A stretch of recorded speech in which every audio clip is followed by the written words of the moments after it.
Good evening दोस्तों, मैं संदीप जैन एक बार फिर आपके सामने उपस्थित हूँ एक नए वीडियो लेक्चर के साथ में।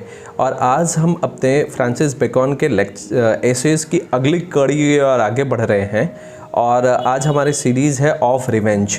जैसा कि टाइटल से ही आपको क्लियर हो रहा है, ऑफ रिवेंज का मतलब होता है किसी से बदला लेने की भावना रखना मन में। तो ऑफ रिवेंज एक ऐसे है जो कि फ्रांसिस बेकन के द्वारा लिखा गया है, जो कि बहुत ही हाई मोरालिटी को शो करता है। और उन्होंने ये कहा है फ्रांसिस बेकन ने that revenge is a kind of justice, wild justice, one who studieth revenge keeps his owns green. मतलब ये एक तरह का वाइल्ड, उन्होंने इसको जस्टिस तो कहा है पर ये एक वाइल्ड जस्टिस है। वाइल्ड जस्टिस का मतलब ये हो गया कि आप किसी के प्रति बहुत ज़्यादा क्रूर हो रहे हो और आप चाहते हो कि आपको न्याय भी मिले। तो जो व्यक्ति रिवेंज को जारी रखता है वो अपने, इनफैक्ट कहा जाए कि अपने वो वुंड्स यानी कि अपने घाव को ही हरा रखता है वो। Okay, now he feels dignity in forgiving one's enemy, but then he says that even revenge is just in the cases when one can save one's skin from the hands of law। लेकिन उन्होंने एक बात कही है कि अगर आप revenge लेना भी चाहते हो ना तो that must not be unlawful नहीं होना चाहिए। मतलब ये कि रिवेंज को अगर कुछ हद तक सही भी कहा जाए तो अनलॉफुल नहीं होना चाहिए, मतलब लॉ के अगेंस्ट में नहीं होना चाहिए। क्योंकि अगर मान लो कि आपने कुछ गलतियां की, आपने कुछ किसी से प्रतिशोध लिया, किसी से बदला लिया और आपको फिर कानून ने सज़ा दे दिया, तो फिर तो आपकी पूरी ज़िंदगी बर्बादी हो जाएगी ना। तो ऐसा रिवेंज लेने से क्या फ़ायदा। So one of the famous essays of Bacon of revenge analyzes the prevalence of revenge or retribution seeking in modern society। Actually आज के समाज में क्या है कि रिवेंज लेने की जो आदत है, जो भावनाएं हैं मन में, बहुत ज़्यादा बढ़ गई है। हम ये ह्यूमन इंस्टिंक्ट है, जैसा कि अगला पार्ट पे मैंने लिखा है। ह्यूमन इंस्टिंक्ट का मतलब फ्रांसिस बेकन, ये हमारी नेचुरल टेंडेंसी हो गई कि हमें किसी से बदला लेना है। तो Francis Bacon starts by expressing an inherent need in human behaviour to settle scores. In other word it means to gain some form of pleasure by punishing people who hurt us और commit injustice and cause embarrassment.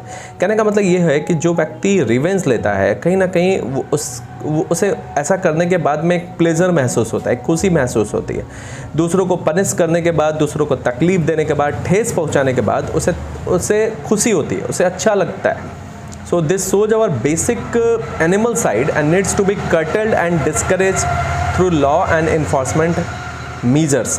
मतलब कहने का ये अर्थ है कि ये हमारे पशु के गुणों को बतलाता है। और ये that also not be like encouraged by the law, मतलब लॉ इसे पूरी तरह से डिस्करेज करता है। अगर आप किसी से रिवेंज लेते हो तो आप इनफैक्ट आप कर क्या रहे हो, आप अपने ही दुख को, अपने ही परेशानियों को बढ़ाते चले जा रहे हो। तो इवन लॉ भी उसे माफ़ नहीं करता। कमिटिंग अ क्राइम और causing pain is the initial offence and should be dealt with legally. और इसे लीगली डिल्ट करना चाहिए। आपको खुद सज़ा देने के लिए उतारू नहीं होना चाहिए। मतलब ये कि मेरे साथ कुछ गलत हुआ है, अब हम उसके साथ भी गलत करें तो like what will be the what difference between that person and you. Okay, so suppose you are taking revenge, so in that very revenge, in fact you are not mentally yourself fit। You are like you will always be mentally disturbed। आप हमेशा रहोगे क्योंकि आपके मन में हमेशा एक भावना रहेगी कि हमें उससे रिवेंज लेना है, उससे बदला लेना है। This shows now due to the balance the skills through some unlawful action is a second offense। Justice and fairness must be sought but the civilized and lawful courts, hence the revenge cannot be justified in any form। किसी भी रूप में revenge को उन्होंने justified नहीं किया। मतलब ये कि अगर आप बदला ले रहे हो तो वो जस्टिफाइड नहीं है, वो according to the law that is not good, that is always bad. Importance क्या है रिवेंज का। Now we see Bacon agrees on some ground people bent on revenge. कुछ स्थिति तक उन्होंने, बेकन ने कहा है कि रिवेंज चलेगा, लेकिन he says when some crime is committed which can not be punished through legal means and can be perpetrator is likely to go untried.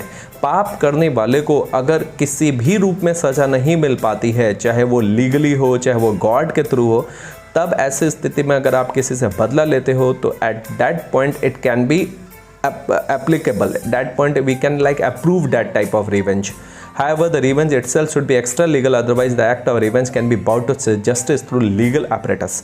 मतलब ये कहने का मतलब ये हो गया कि you know what, जब हम रिवेंज लेने की कोशिश करते हैं तो वो हम कुछ ज़्यादा ही लीगल हो जाते हैं, इतना ज़्यादा कानूनी रूप से अपने आप को या फिर कानून को अपने हाथ में लेना, that is not a good thing. So this can serve as a seat of some comfort to the victim and a warning for the perpetrator to prevent from repeating his crime. तो revenge लेने से एक और चीज़ क्या होता है कि थोड़ी सी राहत महसूस होती है उनके साथ जिनके साथ कुछ गलत हुआ है, और एक तरह की वार्निंग मिलती है परपेट्रेटर यानी कि पाप करने वाले को कि उसने इस क्राइम को किया है और वो इसे दोहराए नहीं दोबारा. तो बर्निंग इन रिवेंज यानी प्रतिशोध में जलना Bacon condemns the revenge seekers who never let their owns heal as they are always burning with hurt and lusting for inflicting damage. कहने का मतलब ये हो गया कि ऐसे लोग जो हमेशा बदले की भावना में जलते रहते हैं खुद को, वो हमेशा अपने घाव को हरा रखते हैं क्योंकि वो खुद को हर्ट करते रहते हैं, खुद को डैमेज करते रहते हैं मेंटली और यू नो व्हाट इमोशनली वो बिल्कुल ही डिस्टर्ब्ड रहते हैं. The acts that they grind on keeps their scars fresh, क्योंकि वो जो कुल्हाड़ी चला रहे हैं वो अपने ही घाव को कुरेद रहा है और इस तरह से उनकी इंजरी जो है कभी हील नहीं कर पाती. यहाँ तक कि समय भी अगर वो ऐसा ना करे तो समय उनके इंजरी को हील कर देगा, पर ऐसा वो करते नहीं है. It may even trigger some penitence in him. On the flip side if the perpetrator is truly evil, और मान लो अगर आपको लगता है कि जो जिसने आपके साथ गलत किया है वो सच में बहुत ही बुरा व्यक्ति है, हार्ड हार्टेड पर्सन है, तो ऐसी स्थिति में भी and continue to live in senselessness world of his crime, तो ऐसी स्थिति में भी क्राइम को अपने हाथों में लेना that is not a good thing, वो अच्छी बात नहीं है. और उन्होंने जस्टिफिएबल किया है रिवेंज को कि अगर कोई व्यक्ति किसी ऐसे दोस्त जिसको वो बहुत भरोसा करता है उसके द्वारा अगर वो कुछ षड्यंत्र रचा जाए या ऐसे के द्वारा कुछ धोखा दिया जाए, तो ऐसे दोस्तों को कभी भी आपको छोड़ना नहीं चाहिए, उनसे बदला ज़रूर लेना चाहिए. जैसे कि Duke of Florence who forgive his enemies, अपने एनिमीज़ को फॉरगिव कर लिया था. वो बताते हैं कि अपने शत्रुओं को माफ़ कर दीजिए, पर ऐसे दोस्त जो आपके ही अगेंस्ट में एविल प्लॉटिंग करते हैं यानी कि बुरा प्लॉट रचते हैं, षड्यंत्र रचते हैं, उन्हें कभी भी माफ़ मत करिए. However he again gives a biblical example में भी दिया है a prophet Job who advise that one should accept the good with the bad and the beautiful with the ugly. देखो हमारे जीवन में हमेशा अच्छा नहीं हो सकता, अगर अच्छा के साथ बुरा हो और बुरे के साथ अच्छा हो तो मज़ा आता है ना. सिर्फ ब्यूटीफुल थिंग्स देखोगे तो भी आप बोर हो जाओगे, कुछ अगली भी देखना ज़रूरी है. सिर्फ दिन ही दिन रहेगा तो भी आप बोर हो जाओगे, रात भी होना ज़रूरी है. इसीलिए अगर if something good will always happen in our life will also become unhappy. So rather than having good always, we should also think about something bad must happen to us, and if it is happening, just take it in a positive way, because if you are think always about the revenge, definitely you would go away from the mainstream. आप अपने मुख्य धारा से एकदम ही अलग हो जाओगे क्योंकि आपके दिमाग में सिर्फ रिवेंज के बारे में ही चल रहा है. ठीक है, सो ऐसे स्थिति में आप रिवेंज के बारे में लगातार सोचना आपको बहुत ही ज़्यादा मेंटली डिरेल्ड कर सकता है.